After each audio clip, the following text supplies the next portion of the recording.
Hey, what's going on YouTube? iDevice Help here. Today in this video, I'm going to be talking about some things that I don't like about the iPhone 5S. And yes, I do love Apple products, and I think Apple always puts out great quality products, but there is some things I don't like about the iPhone 5S itself, and also some of the software things that I don't like about iOS. So let's go ahead and begin.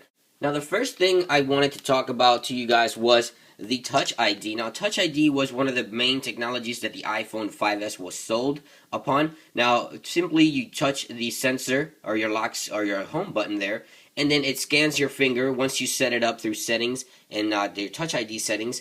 And when you scan your finger, it slides to or it unlocks your device. I think Touch ID is really good for purchasing music and applications in the App Store if you're just browsing through your device, because you are basically have time to browse through your device. But if you're like me and you're always kind of rushing, sometimes Touch ID could be an issue because it takes some time to actually read your finger. I don't know if this, as you can see right now, I don't know if this is because the way I set up my Touch ID when I first set it up, but it does take some time for it to read my fingerprint, and that is kind of an issue for me because sometimes I just want to pick up my device and boom, be right into it without having to enter the passcode. This Touch ID could be a little bit faster. Sometimes it works really, really fast.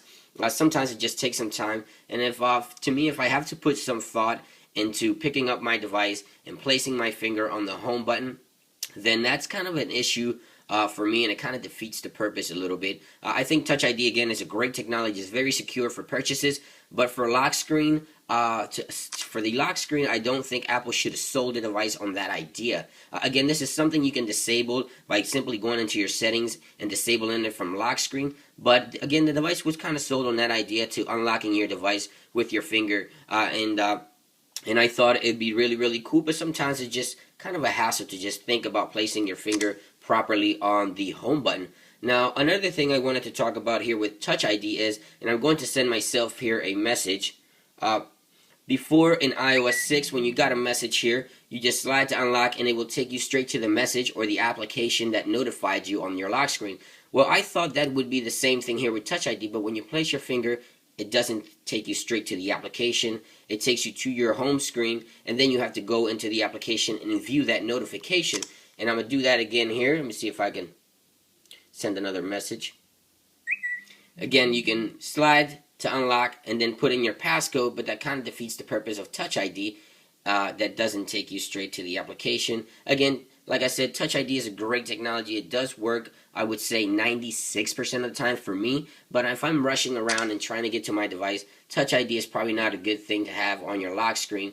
Probably want to only set it up for purchases. Again, you can customize Touch ID to your likings by simply going into the settings application and disable it if you don't like it on the lock screen like myself. The next thing I wanted to talk about is a hardware issue here with the iPhone 5 actually and the 5S. I have a pair of headphones here. Now, if I'm charging my device with iTunes, it feels kind of not so natural to plug my headphone jack onto the bottom and sync with my computer as I'm listening to music. It's kind of uncomfortable to do that by having the port in the bottom. Unlike the iPhone 4S here, which I have right here, it has the port on the top. So when you plug it in, you can kind of, it just feels more natural to hold it this way, having your device with the port on the top, and then you can just sync or connect it to a charger, and it just feels easier to use. To me, I think, I'm probably being a little picky here, but again, if you also want to dock your device onto a dock,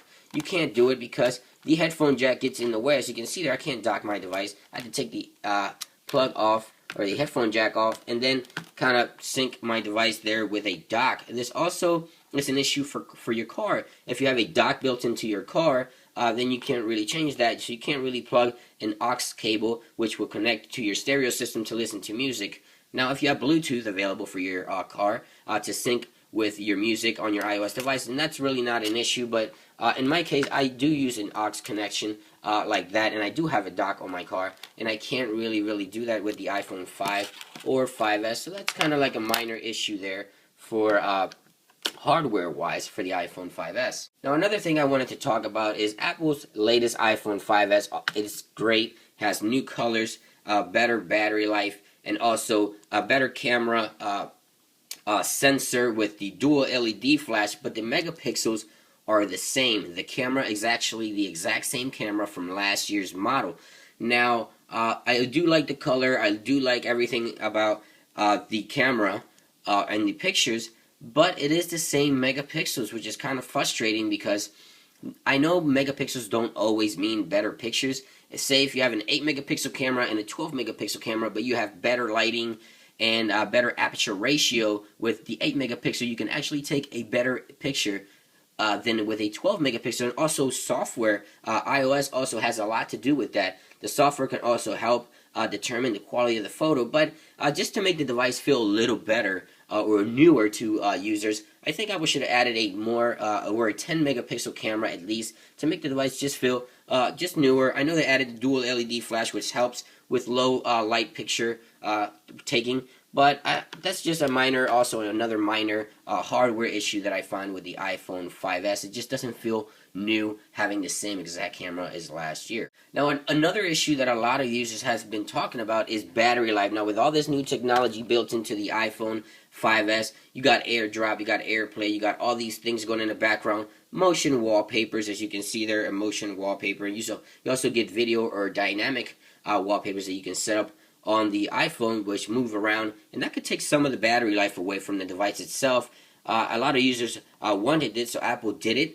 But now the battery life sometimes I think is not that great on the iPhone 5S. I think actually the battery on the iPhone 5 was better, and I think that has more to do with the iOS 7 having all those new enhancements such as motion there with the image. I don't know if you can tell as I move my device.